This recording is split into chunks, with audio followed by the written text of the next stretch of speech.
पवन अरोड़ा जो है वो यहाँ पे हैं, उनसे हम बात करते हैं। वो यहाँ मौजूद हैं। हाउसिंग बोर्ड ने पिछले 4 साल की अगर हम बात कर ले, कई नए सोपान स्थापित किए हैं, कई इनोवेशन किए हैं, कई योजनाएं लेके आए हैं। पिछली प्रदर्शनी में भी हमने देखा था कि चाहे वो कोचिंग हब की बात हो, लेकिन आज आपने कॉन्स्टिट्यूशन क्लब जो विधानसभा के पास बन रहा है उसका मॉडल रखा है। क्या कहेंगे इस हाउसिंग बोर्ड की अब तक की जो 4 साल की जो योजनाएँ हैं उनके बारे में, इस यात्रा के बारे में? सबसे संतोष का विषय तो ये है कि हाउसिंग बोर्ड जो बंद होने जा रहा था उसका पूरी तरह रिवाइवल हो गया है। खुद मुख्यमंत्री महोदय ने पीछे एक अपने समारोह में कहा था, और रिवाइवल के साथ साथ स्ट्रेंथनिंग भी हो गई है। अब ये सस्टेन करेगा। अब ऐसा नहीं है कि फिर कभी इसको बंद करने की कोई बात आएगी। जो सबसे बड़ा इशू था, जो करीब 20,000 बिना बिके हुए मकान रखे हुए थे, वो इशू काफ़ी हद तक सॉर्ट आउट हो गया। वो करीब 15,000 मकान उसमें से बेच दिए गए हैं, और वो भी इतने पारदर्शी तरीके से ई ऑक्शन प्रणाली के माध्यम से उनको बेच दिया गया। इसके अलावा साथ साथ ही नए मकान बनाने में भी कसर नहीं रखी। 18 छोटे शहरों में योजनाएं लेकर के हम आए और करीब 3,000 मकान वहाँ पे बनाए। 7 मुख्यमंत्री जन आवास योजनाएं लगभग पूर्णता की स्थिति में हैं। उनमें करीब 5,000 फ्लैट्स गरीबों के लिए EWS और LIG के बन रहे हैं। इसी तरह से समाज के अलग अलग वर्गों के लिए भी योजनाएं हाउसिंग बोर्ड लेकर के आया। मुख्यमंत्री शिक्षक आवासीय योजना, मुख्यमंत्री प्रहरी आवासीय योजना इसका उदाहरण है, जिसको हमने 2 कैलेंडर ईयर्स में, एक्चुअली 2 कैलेंडर ईयर्स में हमने न केवल बना दिया बल्कि उसकी चाबियां उनके आवंटियों को सौंप दी। और आपको ये सबको ध्यान है कि इस दौरान कोरोना का लॉकडाउन भी रहा, और कोरोना के दौरान सारे निर्माण श्रमिक जो थे वो अपने अपने गाँवों की ओर रुख कर गए थे, लेकिन हमने उन श्रमिकों के यहाँ रुकने ठहरने की व्यवस्था करी और रात दिन इसको एक चैलेंज के रूप में लेकर के काम किया। इसी तरह से ऑल इंडिया सर्विसेज के ऑफिसर्स के लिए हम पहला प्रोजेक्ट लाए, AIS रेजिडेंसी। उसकी इतनी मांग आई, पूरे देश भर में जो भी राजस्थान के अधिकारी पदस्थापित थे उन्होंने मांग करी कि साहब हमको मकान दो, तो हमको AIS रेजिडेंसी का फेज़ 2 लाना पड़ा। तो अब AIS रेजिडेंसी के 2 फेज़ हमारे निर्माणाधीन हैं। उनको देख करके राज्य सेवा के अधिकारियों की तरफ से बहुत मांग आई कि हमारे लिए भी बनाया जाए, तो हमने SS residency, state service residency नाम से योजना शुरू की है। उसमें भी करीब 160 फ्लैट बन रहे हैं। इसके अलावा जो चौपाटियां हमने जयपुर में बनाई, एक मानसरोवर में, एक प्रताप नगर में, वो बिल्कुल हिट रही हैं। उनमें अभी भी निरंतर लोग जाते हैं। वीकेंड्स पे तो वहाँ करीब 3,000 लोग एक जगह पे जाते हैं। शाम को वहाँ लाइव बैंड होता है, उसका बड़ा धूम है, लोगों में बड़ा आकर्षण है। लोग अपने छोटे छोटे कार्यक्रम जैसे किटी पार्टी, बच्चों के बर्थडे और कोई सोशल इवेंट वो करते हैं। ऐसी संस्थाएँ जैसे उमंग है, जो डिसेबल्ड बच्चों की संस्था है, महावीर कैंसर हॉस्पिटल जहां छोटे बच्चे कैंसर पीड़ित हैं, उन सबको लेकर के भी ये संस्थाएं समय समय पर आ गई। इसके अलावा जो भी वार त्यौहार आते हैं खास चाहे वो होली दिवाली हो, चाहे वो राजस्थान दिवस का कार्यक्रम हो, उस पर भी वहाँ बड़े अच्छे अच्छे आयोजन होते हैं। तो उन्होंने भी एक अपनी पहचान बनाई है। और इसके अलावा जो कोचिंग हब एक बहुत ही महत्वाकांक्षी योजना थी, वो चल निकली है। उसमें हमने 37 संपत्तियां आवंटित भी कर दी हैं। बची हुई 103 संपत्तियों के लिए अभी आवंटन की प्रक्रिया जारी है, एप्लीकेशन लिए जा रहे हैं। उसका निर्माण भी लगभग पूर्णता की ओर है।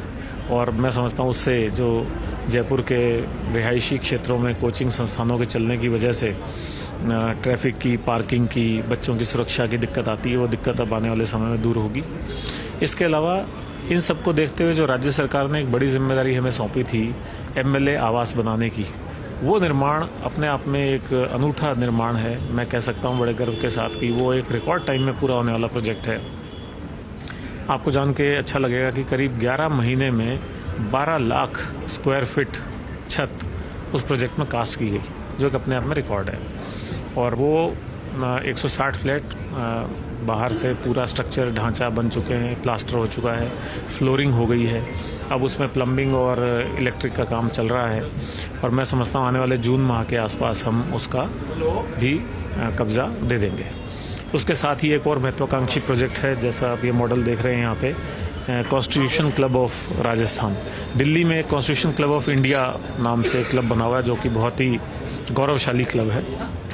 उसी की तर्ज पे मुख्यमंत्री जी की पहल पे और माननीय विधानसभा अध्यक्ष जी की पहल पे और हमारे नगरीय विकास मंत्री जी की भी उसमें बहुत बड़ी भागीदारी रही, क्योंकि ये भूमि जो विधानसभा के पास उपलब्ध हुई है, ये उन्हीं के प्रयासों से उपलब्ध हो पाई, वरना भूमि उपलब्ध होना बहुत मुश्किल था। इस कॉन्स्टिट्यूशन क्लब का निर्माण भी अपने अंतिम चरण में है, आखिरी छत का काम चल रहा है, और ये अपने आप में एक अनूठा होगा। पूरे देश में ये राजस्थान पहला राज्य होगा जहां अपना खुद का कॉन्स्टिट्यूशन क्लब होगा। इसमें वर्तमान एमएलए साहिबान, एमपी साहिबान, भूतपूर्व एमएलए साहिबान, एमपी साहिबान के अलावा जितने भी आप यूँ कह सकते हैं कि समाज के डिफरेंट वॉक्स ऑफ लाइफ के जो लोग हैं, चाहे वो ब्यूरोक्रेसी हो, चाहे वो मीडिया हो, चाहे वो प्रोफेशनल्स हों, चार्टर्ड अकाउंटेंट्स हैं, डॉक्टर्स हैं, एडवोकेट्स हैं, या कोई साहित्यकार हैं, आर्टिस्ट हैं, उन सबको भी मेंबरशिप देने का एक प्रस्ताव चल रहा है। आने वाले कुछ समय में इसको फाइनलाइज विधानसभा अध्यक्ष जी के स्तर पर किया जाएगा।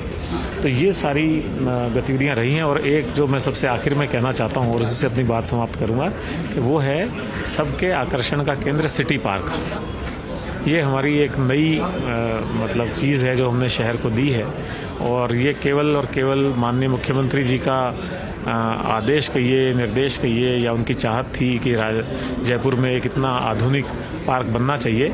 और नगरीय विकास मंत्री जी धारीवाल साहब ने बहुत इसकी मॉनिटरिंग करी, और मुझे खुशी ये कहते हुए कि हमारी टीम उनकी अपेक्षाओं पे खरी उतरी और हमने एक वर्ल्ड क्लास सिटी पार्क दिया है। और अभी उसका पहला चरण पूरा हुआ है। आने वाले समय में अगले 6 माह में आपको उसका दूसरा चरण भी पूरा होता मिलेगा। और फाउंटेन स्क्वायर उसमें एक खास आकर्षण होगा। जैसा विदेशों में एक बहुत बड़ा स्क्वायर होता है, उसके बीचों बीच बड़े फाउंटेन्स होते हैं, तो ऐसा म्यूजिकल फाउंटेन और वाटर स्क्रीन पे मूवीज़ का प्रदर्शन है, ये उसका विशेष आकर्षण होने वाला है। आपने अपनी बात ख़त्म की है, लेकिन इस बीच मेरा एक सवाल और है। जब मैं विधानसभा कवर करता हूँ तो उसके गलियारों से बाहर जो एमएलए क्वार्टर की आपने बात की, तो विधायक ये कहते हैं कि इतना जल्दी ये हो कैसे गया, सरप्राइज वो मानते हैं। इसके पीछे क्या है? देखिए थोड़ी अतिशयोक्ति लग सकती है, लेकिन देखिए मेहनत का कोई विकल्प नहीं होता, तो उसमें दिन रात मेहनत हो रही है। हमने एक अपना पूरा सेल वहाँ पे बना दिया है। हमारे चीफ इंजीनियर जो श्री केसी मीणा हैं, ये भी उसकी दिन रात मॉनिटरिंग करते हैं। हमारे प्रोजेक्ट डायरेक्टर हैं श्री गर्ग, संदीप गर्ग, ये वहाँ पे रहते हैं। इनके साथ में रेजिडेंट इंजीनियर हैं संजय, ये वहाँ रहते हैं। तो इन लोगों का पूरा सेल ही वहीं हो गया। ये पहली बार हुआ है कि जबकि किसी एक प्रोजेक्ट पे एडिशनल चीफ इंजीनियर रैंक का अधिकारी हमने वहीं पोस्ट कर दिया हो। इसके साथ ही वहीं पे हमने मौके पे गुणवत्ता नियंत्रण प्रयोगशाला भी स्थापित कर दी है। इसके अलावा उसकी दिन रात मॉनिटरिंग होती है। हम खुद जाते हैं, साइट पे विजिट करते हैं और एडवांस प्रोक्योरमेंट करते हैं।